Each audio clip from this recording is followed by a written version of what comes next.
Page de fêtard pour cette commémoration. À l'occasion, plusieurs compatriotes vont être décorés de la médaille de chevalier par le préfet de l'Ampassa par intérim Barnabé Bangalivois, puis de la médaille d'officier et plus par le gouverneur Bertrand Mudunga. Des moments véritablement solennels.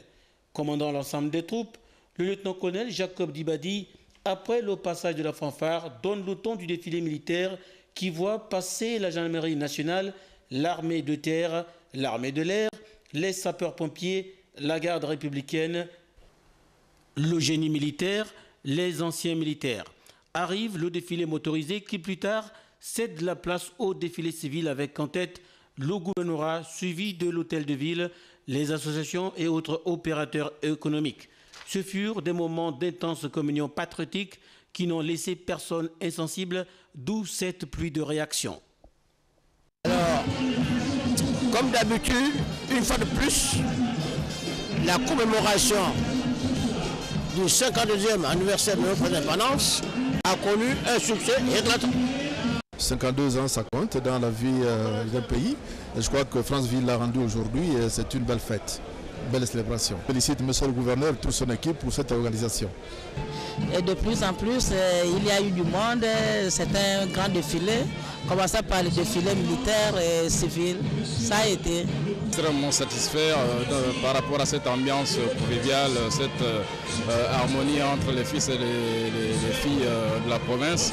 Tout le monde s'est retrouvé ici pour festoyer et nous sommes très contents. L'histoire retiendra une mention spéciale à tous ceux-là qui ont participé à ce rendez-vous qui marquait le 52e anniversaire de l'accession du Gabon à la souveraineté internationale. Un défilé véritablement coloré, reconnaissent les uns et les autres. Vivement que lors des prochaines éditions, on vive, on traverse un bis repetita. C'était pour Gabon Télévision à Franceville, Jacob Mukwangi, Fabrice Lembumba. Merci Jacob Mukwangi. Dossier spécial 17 août 2012. Regard sur l'évolution de l'économie gabonaise 52 ans après l'accession du pays à l'indépendance. Le dossier de notre rédaction dans ce reportage. 17 août 1960 à 24 heures, lorsque le Premier ministre de la République autonome du Gabon, Léon Mba, annonce au monde entier l'avènement d'un nouvel État souverain, le pays vivait replié sur lui-même, coincé dans sa forêt équatoriale. Il fallait alors créer les conditions de décollage de son économie. À partir de ce moment, quelle a été la politique élaborée par les nouvelles autorités publiques par rapport à l'économie du Gabon? Un économiste répond. Entre 1960 et 1969, le Gabon tire l'essentiel de ses revenus de l'exploitation forestière, avec à peu près 15% de la richesse nationale, de l'extraction minière, le manganèse et l'uranium, et dans une moindre mesure de l'agriculture, avec le développement de la cacaoculture qui est assez important à l'époque. Donc l'agriculture au plus fort rapporte à peu près 12% de la valeur ajoutée nationale. À partir de 1969, on voit se dessiner une nouvelle économie autour de l'industrie extractive et notamment l'extraction pétrolière. 1969, c'est le début d'un formidable cycle économique à travers le monde et la montée progressive des prix des matières premières. On va dire qu'il y a trois grandes étapes que l'on peut dégager autour du développement de notre économie. En 60 et 69, un premier palier. 69, on va dire jusqu'en 1985, parce que les prix du pétrole augmentent significativement en 1973, puis en 1979.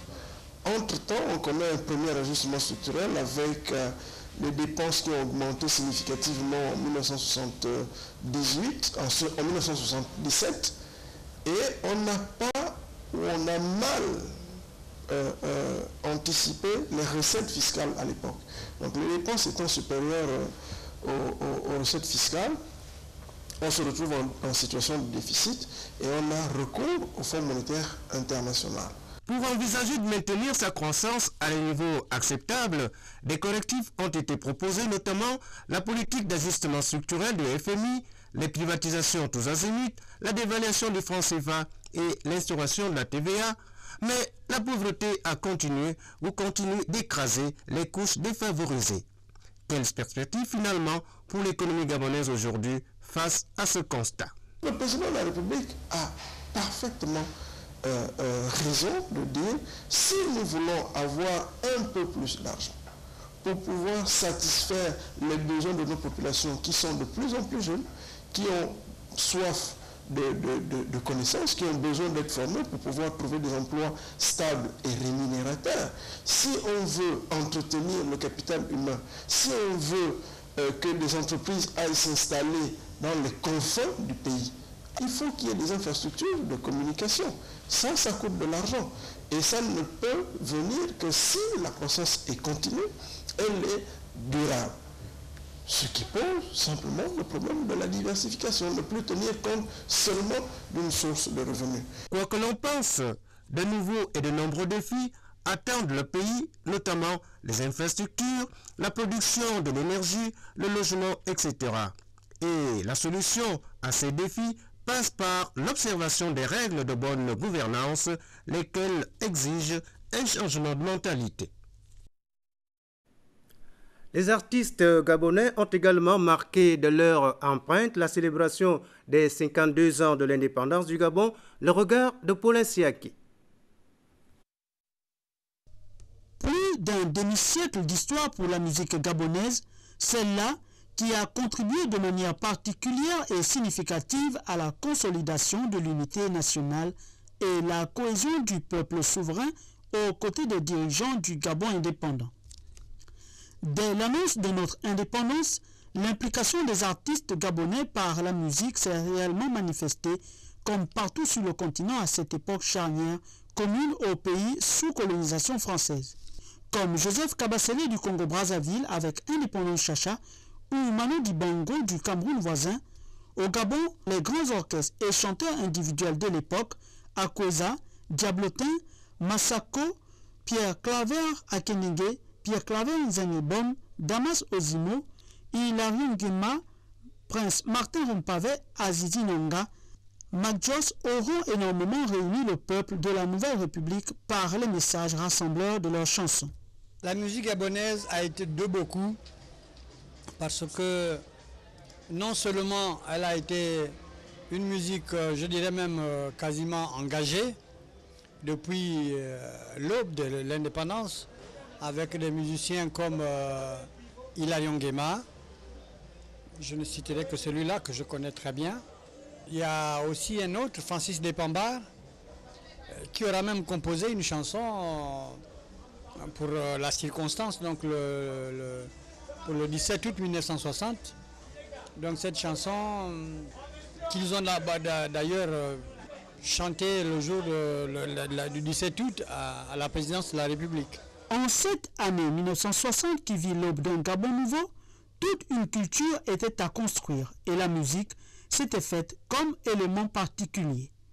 Il y avait pour les artistes qu'à faire de l'art un point de rassemblement de toutes les diversités culturelles et sociologiques d'une population qui devait dorénavant apprendre à se connaître, à s'aimer et à bâtir ensemble cet édifice commun, le Gabon. Il y avait une chanson qui m'avait beaucoup intéressé, c'est cette chanson de Francis Despambars, chantée par l'Afro Succès, qui disait ceci. Indépendance, incheyazo, yalengozwe, ni leomba. Indépendance, incheyazo, yalengozwe. Kende kende, ça voulait tout dire. Ça voulait tout dire parce que nous n'avons pas eu notre indépendance avec des effusions de sang ou bien des querelles. Maintenant, nous l'avons eu dans je ne sais pas comment expliquer ça, dans l'osmose. Les artistes vont se mettre aussitôt à l'ouvrage, en renforçant le maillon de la chaîne qui constituera l'unité du Gabon naissant en exprimant leur potentiel culturel. Dans la globalité des termes abordés, dans les chansons populaires, celles-là ont toujours convergé vers l'unité de notre peuple. Depuis 1960, la musique gabonaise, à l'exemple d'autres musiques du continent et du monde, a connu une modernisation énorme. À Ovendo, l'on n'est pas en reste dans ce 52e anniversaire de notre pays à l'indépendance. Les autorités de cette commune ont donc organisé cet événement en faisant donc des invitations pour un dîner. Reportage Mesa. C'est de façon unanime que les Ovendois ont répondu à l'invitation de l'édile de cette contrée dans le cadre d'un dîner gala organisé à l'occasion du 52e anniversaire de l'indépendance du Gabon. Chefs de quartier et responsables politico-administratifs ont donc rehaussé de leur présence l'éclat de cette soirée agrémentée par des rythmes du riche patrimoine culturel gabonais. Présidant ces moments de partage et de souvenirs, Madame le maire Jeanne Mbagou est dans son adresse revenue sur le bien fondé de ces retrouvailles, non sans avoir rappelé l'importance du climat de paix dans une nation. Le bureau du conseil est très content de célébrer ceci ensemble. Vous savez que le président de la République, son Excellence Ali Bongo Ondimba, prône le partage. Et ce soir, nous voulons partager cela avec vous, les Ovendois. Je voudrais profiter de cette occasion pour vous rassurer que le Gabon est un état de droit et que nos aïeux nous ont légué dans ces pays la paix. La paix précieuse au chef de l'État, qui n'a pas de prix. Ne vous laissez pas emporter par les oiseaux de mauvais augure. Prenant la parole au nom de ses pairs, le chef de quartier Virier 1, secteur 1, a remercié le chef de l'État pour cet élan de partage. Remercier Madame le maire qui fait toujours des efforts de nous réunir, toujours dans cette commune. Et nous remercions aussi le président de la République qui nous fournit les moyens de nous retrouver ensemble. Nous voulons la paix. Une fois qu'on a déjà élu un président, nous ne voulons plus la perturbation. Nous voulons aller jusqu'au bout.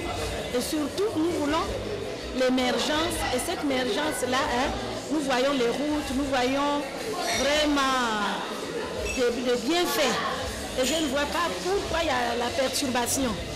C'est dans une réjouissance totale que les convives se sont séparés, autant dire que la célébration du 52e anniversaire de l'indépendance du Gabon a connu un réel succès dans la commune d'Ovendo.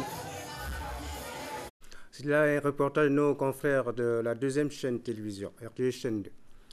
Autre volet à présent, le réseau international Femmes de Métropolis vient d'organiser à Abidjan, en Côte d'Ivoire, un séminaire consacré à la femme dans la société africaine contemporaine. Le Gabon y a été représenté par une délégation conduite par la 3e vice-présidente du REFELA. Les détails avec Régis Meillet.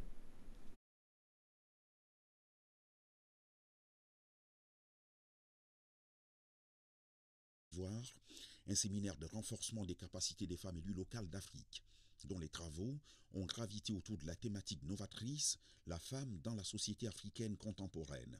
La délégation gabonaise a ses assises, avec à sa tête Mme Odette Mouyayoun-Dimbert, 3e vice-présidente du REFELA, le réseau des femmes élues locales d'Afrique, et 5e maire adjoint de la commune de Libreville.